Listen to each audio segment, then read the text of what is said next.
Welcome back to the CTU Lions Dynasty. Today is the series finale episode here in the series, coming off of a national championship, and it's the perfect time here to come to an end. I think this series has been very, very fun. I think doing it from a different perspective this past season has been quite the change and something I've never done, and I had a lot of fun with it. I got to watch all of the games. I got to edit that down and put it into a video form for you guys to enjoy. So I hope you did enjoy this last season. And as we look, back at this series as a whole, I think there were a lot of things that I wish I could have done, but due to time constraints, things going on with different series, I kind of sold myself a little short with doing the series, but it's all right. I still had a lot of fun. I wanted to be more of a storytelling type of series. I wanted it to be more of a narrative type of series. I didn't really get into that too deep as I wanted to, especially like going off of a series like the Whitetails, where I made that a very personal series. There were a lot of backstories in that. This one, there wasn't too many, but I still enjoyed it quite a bit. And I just look at the players I've had in this series. I definitely had decent players. I don't think I had the best players I've had in NCAA 14. I would say the one player that was above and beyond like a top even 5, maybe 10 player on my channel, it was Smoke Wyatt. I mean, he was a 4-time All-American. I mean, he just straight dominated. It was just one of those things that, he was just unstoppable. And then looking at this national championship run, it was just a storybook ending when David Potter went down with an injury. Then Jay Lino, who lost in the national championship last year, comes in and wins the game. It's just honestly a storybook ending. Now, since I did a team builder here with this series, there were some things that I could not do, which was kind of why I wanted to move towards the end of this series, because there were some tools in revamped. Let's just name them really quick. The playoff tool. I could not use the playoff tool with the team builder. That was something I could not do. The files just don't allow you to do it when you import a team builder. The second is the dynasty tool. So there is a tool to actually modify your dynasty so that there are different training results and also players going pro differently with their round projections and everything. And the training tool is the biggest tool out of all that, because your players can actually train in the offseason and actually decrease in ratings. They can also train and not do anything at all. They won't go up, they won't go down. Then there are guys that are just like Iron Man who go up like plus 10 overall. I've seen a plus 12 before. So it's happened, and those are kind of the tools that I wanted to use. And then there's another one, the recruiting tool, which I was kind of able to use. Basically what it is it modifies the recruit generator in the game. It allows freshmen to come in with higher ratings. So there are some 5-star prospects who come in at like 90 overall. And then there are some higher 2-star prospects I've even seen that come in at higher overalls. And then the biggest one from that is the name generator. So there are names you haven't seen before in college football revamped in NCAA 14, which are generated from this cool dynasty tool. But I did not get to use it fully. But in future series, I do plan on doing one more dynasty. We'll see when that's going to be released, but that should be a lot of fun as well. Now, probably, like I said, the best defensive player maybe ever on my channel, an NCAA 14, Smoke Wyatt declares for some reason the game has him as a 3rd-round projection. Now, with the dynasty tool, if I were to use the dynasty tool here, that would have been probably corrected. It goes off of ratings. It goes off of stats. He would have been a 1st-round projected pick by far. It's so funny to see how we did with David Potter. He went from a guy that I thought was actually going to lose his job when he first started, ends up being a top 3 Heisman candidate. Obviously didn't play in the national championship too long, but still is a very, very good prospect. At the end of this video, I will have a what happened to the players, so where they are now, and I will preview our future Madden series, so you will see what class each player goes in. It will be either 1 or 2, the 1st draft class or the 2nd draft class from our next Madden series, so make sure to look out for that at the end of this video. Now, our recruiting class going into a final season sim, we have some good pieces. Alan Jackson is by far the best overall guy. He is an 82 overall athlete. And we end up kind of completing the class by going after 5-star Lee Kirby. He will be our first 5-star recruit. And we end up going 13,000 points in, and we win by 14,000. So we got him fairly easily at 6'6", 239, going next to Garrett Ward. I am kind of pumped to see like where he can take his career. We end up with the number 4 recruiting class with a 5-star prospect finally in this series. And we end up recruiting 5 athletes. Alan Jackson ends up being a quarterback. He is probably going to be the starter day number 1. Craig Higdon was also a quarterback, but he also could play some defensive back, so moving him to free safety was probably the safest move because Alan Jackson just went to quarterback. He would have sat behind Jackson for 4 years more than likely. Tyler Jones is maybe a defensive back, maybe a running back. I decide to put him at cornerback. He can develop there. Cornerback is one of those positions I haven't really recruited too hard in this series, but we've had good luck with having good players there. Justin Barnes will be a halfback at 82 overall. And then the last athlete, Chad Bates, he ends up being a good defensive back. He can also be quarterback, so I just decided to put him at quarterback just to have a backup there. Our defensive line going into this last season sim is going to be Lee Kirby, the 5-star freshman. You got to start him if he's a 5-star right away. Otherwise, he will likely transfer. Keaton DeAndre will move over to the nose tackle, and then Garrett Ward will remain in his same spot. I want to see what that defensive line looks like with those 3 getting after the quarterback. We also have a very good freshman in Terrence Poole starting at middle linebacker, replacing Smoke Wyatt, and Todd Williams replacing what Nnamdi Ugana Okafor kind of did for us as well. Now, our schedule going into season 6 is kind of tough. We have Colorado State to open up, just a warm-up game, but with a freshman quarterback, we're definitely going to need that to get ready for number 7 Arkansas, who we lost in the national championship against 2 years ago. Then we quickly jump into Big 12 conference play with 3 straight games in conference, and then we play number 16 Missouri. So we will see what happens, and this is the first year that we are preseason ranked in the top 25, and we are number 15 going into this season, led by freshman quarterback Alan Jackson. It's going to be different. No Potter, no Jay Lionel.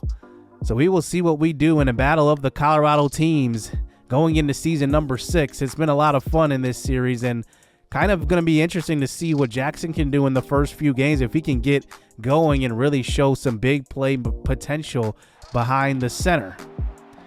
So here we go. Number 14 CTU starts this season. The first play of the opening season is across the middle. It's Clayton Garrett with a big time catch and run. Alan Jackson with a nice easy throw. He goes for a gain of 35 to the tight end. Jackson throws across the middle. This one is caught. Darren Baker, 6'5", probably 6'6" with cleats on, for a gain of 8. In the field goal range, it's 3rd and 2, throwing, and that one's caught at the 5. Touchdown, Matt Wood. The 4-star tight end prospect from a year ago, now a sophomore. He gets into the end zone on the first drive. Good start to his career for Alan Jackson. Later on in the first quarter, this is Joshua Livenhauser. Maybe he can get going in his career. He had 15 touchdowns as a freshman. Hasn't touched that since. Xavier Roberts open on a 3rd down catch. It's a touchdown, 20 yards out. Alan Jackson, 6 of 6 to start this game. And we may have another budding star on our hands after this start. It is versus Colorado State, but he looks electric. Now in the second quarter, here's a wide open man. It's Stan McDaniels. He walks in. It ends up being a 24-0 start here for CTU. Alan Jackson starts out the game 10 of 10. There was nobody on that side of the field. That blitz was picked up absolutely perfectly. Into the third quarter, here is a throw by Eric McDonald to the pylon in the corner of the end zone. That one falls incomplete. 2nd and goal. Colorado State trying to make a comeback, and this one is caught over J.D. Lenz in the corner of the end zone for a touchdown, and Colorado State staying in this game, though. Up by 8 now. CTU in the third. Look at this pass protection. Alan Jackson throws deep, and he's got a man inside the 10. It's going to be Stan McDaniels again. 5 for 134 and a touchdown. This is his first career 100-yard game. Here's a handoff on a 3rd and goal. This time it's Darian Bernard, but he gets stopped in the backfield, and we have to settle for 3 on that drive. 27-16 now. Here's Colorado State on offense, throwing deep across the middle. A wide open Gary Madison for a touchdown, and Colorado State is not going away in the opener. Eric McDonald yielding his team back. But under a minute to go. Here's a throw to the sideline. That one's caught, and they have no timeouts here, and it's going to run out. 27-26 ends up being the final score after CTU holds on late, and we get the win in Alan Jackson's debut. He goes 22 of 27 and 3 touchdowns. And what a game here to open season number 6. We get the victory. So now we move on to the Arkansas game. They come into the season ranked at number 7. Now they are number 3 overall after starting 2-0. We are now number 14 in the country still after that opening day victory. And here we go, playing against the best team possibly on our schedule. Here is Jackson now at home, rolling, throwing to left side, and that one is incomplete. He threw into traffic that time. And nothing doing in the first quarter. On to the second quarter. Running Stan McDaniels in motion. Jackson dumps it off short to Darian Bernard, and that one will be a 4th down. After 6 yards, Darian Bernard cannot get to the sticks. So here we go now on defense in the second quarter. Here's a quick throw across the middle. That one is a touchdown by Darius Doyle. Ramon Tillman finds him. And Arkansas takes the lead here in the second quarter. Our offense is getting blanked. Now Arkansas gets the ball back before halftime. This is Tillman going down. Everybody was in the backfield on that play. Casey Morgan gets credit for the sack, but everybody was in. Keaton DeAndre, the freshman Lee Kirby, and also Garrett Ward was there. Into the second half. We don't score any points in the first half. Here's a deep shot. Alan Jackson looking for Xavier Roberts, and he underthrows him. And now we have 0 points going into the fourth quarter. Can we put something on the board? That's not going to help. Joshua Livenhauser gets smacked in the backfield for a loss of 3. We eventually get it to a 4th and 13. Jackson with the game on the line throws the ball deep into coverage, and that one's caught. Xavier Roberts, all 5'8" of him, 47 yards, a jump ball. It's a miracle. We get another 4th and 15. Can he come up with another miracle throw? Here it is to the end zone. It's caught. Roberts with 2 highlight plays to send this game into overtime. Wow, Roberts has really emerged as a top receiver in the NCAA after he found a connection with David Potter. Now it's Jackson to Roberts. OT.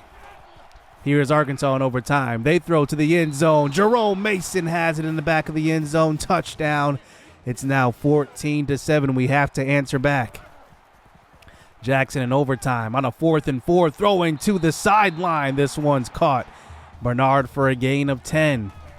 1st and goal now, running the read option. Jackson runs over a defender and falls in. He stays on his feet and everything. It's a touchdown, 9 yards out, and it's now 14 up. Now in the second OT, Jackson throws into coverage, and it's picked off. Arkansas has it. Maurice Kennedy.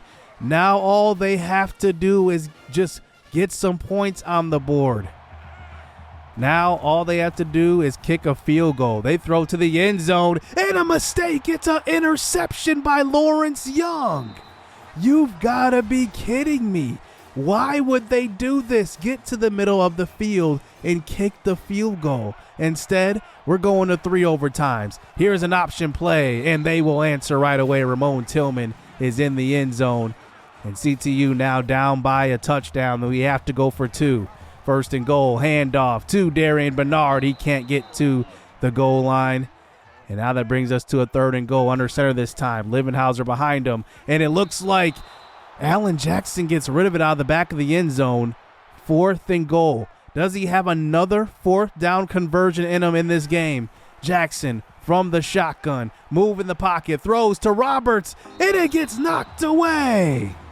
Roberts had it in his hands, and then the defender came in and just had an arm on the ball, and it looks like that will end it. 22-14, Colorado Tech loses already in game number 2 versus the number 3 team in the country. But it was a good game all the way to the end, a defensive effort. Allen Jackson with 2 total touchdowns today. Josh Ramsey, who was once an undrafted freshman coming into, undrafted, a unranked freshman coming into season number 4. He ended up being player of the game on the defensive side. So now we hop into Big 12 play versus Houston. And for the first time, I've never seen this, but a loss actually gave us a spot in the rankings. So we moved up 1 spot to number 13 and entering conference play. And here we go. Houston will receive the opening kickoff. They take it down the left sideline, and he's got space all alone. That's a big number 48. He goes all the way for the touchdown. But there's a flag on the play. This one's coming back. Wow, what a way to start the game, and then you have a clipping call, brings it all the way back. Houston starts out with the ball. They throw to left side. That one is deflected, and that's Ryan Gray. He is such a good playmaker on this defense. So here we go on offense. Here's a handoff, and that's Darian Bernard, but he puts it on the ground. Giving it to the 5'6" running back. He's got to hold on to that one. Those are the type of plays that he has not specialized in his career. Now, later in the first quarter, this is going to be a sack, and the ball's on the ground. It's picked up by the defense, and the second fumble of the first quarter. Houston taking advantage here. They're up 3-0 off of the first turnover. Now they're inside the 15. Moving the pocket is Houston's quarterback, throwing, and that's a touchdown. Gary Ramsey finds McNair, and they will go up 10-0 here at home. As we have been in 2 close games so far this season, maybe this could be the third. Down 10-0 now into the second quarter. Our offense has been struggling the last 2 games, but here is a handoff on a jet sweep, and the ball's on the ground. That's the turnover that we needed. It's Whitley Crew, the former All-American, who hits and jars the ball loose. And now we have an opportunity to get into the end zone. 2nd and goal. This is going to be Allen Jackson who keeps it for the 2-yard touchdown run. And now we are back in this game, down by 3. Just before halftime, Allen Jackson, a 7-step drop back. He makes one man miss, runs over a second, and he's off to the races. Makes another man miss. He's tackled at about the 10. He has that electric ability. This is why we recruited him to the school. He's a different athlete that we've had at quarterback. Livenhauser inside the 5 gets the carry, and the senior will get in from 2 yards out. And we do take the lead right before half. We do get one more stop, so Allen Jackson looks like he's going to try to put some points on the board. He throws to the sideline. It's Darren Baker for a gain of 23 yards and a first down. A post corner route on that one freed up a lot of separation. 3rd and 6 now, throwing to the end zone in the traffic, looking for Juan Macklin. That one falls to the ground, and we do settle for 3. As we enter the 4th quarter now, 17-13, Jackson throws on the sideline. That is just an absolute dime to Darren Baker. You got to get it over the top of the cornerback in between the safety. And here is Jackson now, looking to do something with his legs. He goes down. Loss of 6. 3rd and 16, close to the 50-yard line. Jackson in the pocket now. He is going to run out of time. He goes down. It's a loss of 8 yards. And Houston, 5 minutes left here to go the length of the field. Middle screen call this time. It's Jason Drew with the catch, but J.D. Lenz, who has been in the secondary for the last 3 seasons, he comes up with the stop. It's now 4th and 4. Another middle screen, and they execute it perfectly. I definitely did not see that coming. Back-to-back middle screens. They're across the 50 now. Here's a handoff to the running back. Breaking a couple of tackles, still on his feet is Isaac Pruitt. And he picks up a gain of 17. They split it out 5 wide, a quarterback draw, and that's a nice stop. And it's a loss of 2. Keaton DeAndre with 2 sacks today, 3 tackles for loss as well. And they do bring the kicker out and settle for 3. They do not go for this one, bringing it to a 1-point game. A touchdown could put this game out of reach, as here's a throw to the sideline. This one's caught by Xavier Roberts.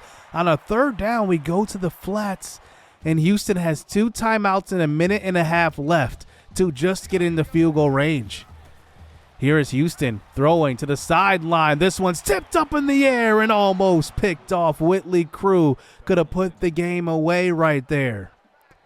They eventually get into a 4th and 4. We need a big stop here. Here's a throw to the sideline, and it's caught. Omar Bell picks up the first down, only 7. He needed 4 yards. A minute 20 to go. A pass rush doesn't get to the quarterback, and a throw up the seam. It's a catch to the 5. Tackled at the 1 by Claude Wynn. How did we let Omar Bell get that wide open? I have no idea. It looked like Whitley Crew just fell asleep and was looking, I don't know, to the underneath route and let somebody go over the top. At the 1, handoff, and Houston will get in. It's a touchdown.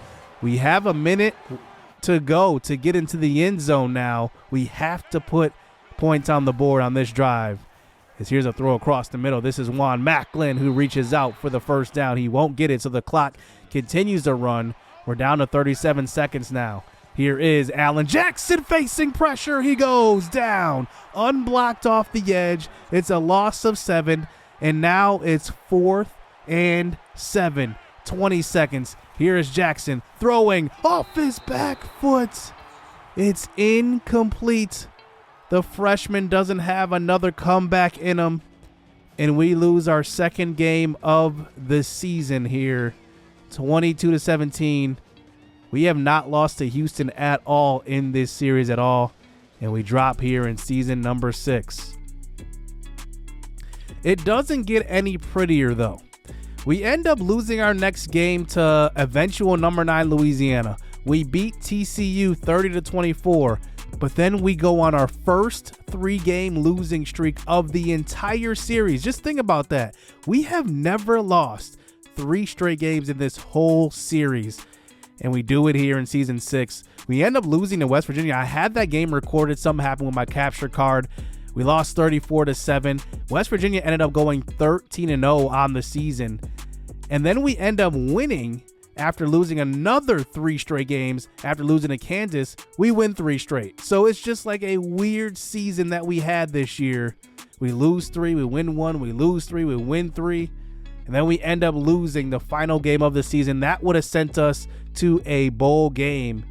And for the first time in a long time, we are not bowl eligible. We go back to 5-7, where we were when we started the series at 5-7. So that is really, really funny. And we have no All-Americans for the first time in a very long time. But Allen Jackson is a freshman All-American.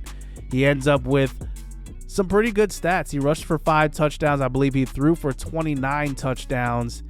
And then Terrence Poole on defense ended up being a freshman All-American. He replaced Smoke Wyatt. He had 4 sacks, 11 tackles for loss, a decent season, good enough to get him an All-American. Golden Niwa Chiku ends up being the Heisman Trophy winner, one of our old subscriber prospects as well that went to Ohio State, and Zion Banks ends up 2nd in the voting on an undefeated Notre Dame team. Now, this would have been fun with the playoff tool. There ended up being 4 undefeated teams at the end of the regular season. I don't think I've seen this in a while. I think I've maybe seen it once before, but it happens like once in a blue moon. There's never that many undefeated teams at the end of the season at all. But I am so proud of this series. I've had a lot of fun with it, and going into my mindset going into this series, I definitely thought this was going to be another one of those 100 episode ones. And I kind of got into it, and I got busy with NCAA basketball series, and I kind of couldn't commit to it as much as I wanted to. That's all right. Some series are like that, but 55 episodes is pretty good here for this series. I'm very, very happy about the results I got from this. Xavier Roberts, though, you're going to see his story a little later in this video in about a few minutes, but he is primed to be a first-round draft pick when he declares. He is electric. I think that if you give him the right quarterback, he is going to go off in the NFL. I think he's one of those guys from this series that really showed some upside, and if I would have played more seasons and had him from the beginning and really used him the right way, he could have had an immaculate career. Not sure if he would have reached Marlon Yarbrough status for my OG Whitetails Dynasty fans, but he was very, very good. Other guys on defense that I really liked in this series was Garrett Ward. I never got to play with him, but he ended up with, like I said, 12 sacks. Was it 13 or 12 sacks? I forgot which one last season. Then he had 6.5 sacks this year. I'm still looking for a guy when I play the game, actually play the game, that will be a sack artist. I've never, ever had one. I've never had a sack artist, maybe dating back to my Marquette Dynasty days, where I believe, I forgot his name, but we had a guy that had like back-to-back 10 sack seasons, but besides that, nobody really. And then the 5-star recruit Lee Kirby only finished with 3 sacks on the year. I was definitely surprised to see this. And then we only had 4 interceptions the entire year, which is definitely different than years past for sure. So that is going to conclude this series. Now for the rest of the video, you will see, you know, a glimpse into the future on where a lot of guys from this series on our team and on opposing teams, where they end up in life and where they are projected to go if they go to the NFL draft. I appreciate you guys' support in this series. It's been a ton of fun. You could just see the progression. We went from 5-7 to 10-3 to 12-2 to 13-1 to 14-0, then back down to 5-7. That is what you actually see in real life. I mean, teams get better like that. We had one less loss going from 2022 to 2025 and then dropped down after a national championship run. But I'm so happy, for this series. It was a lot of fun, and I hope you guys enjoy the next part of this episode. And thank you guys for the support in this series. I hope you guys are excited for the future series. Yes, I am going to do another NCAA football series. It is not going to be anytime soon right now, but it will happen again. Hit subscribe, hit that like button. See you guys in our other series. Stay tuned. Let's get it. Let's go.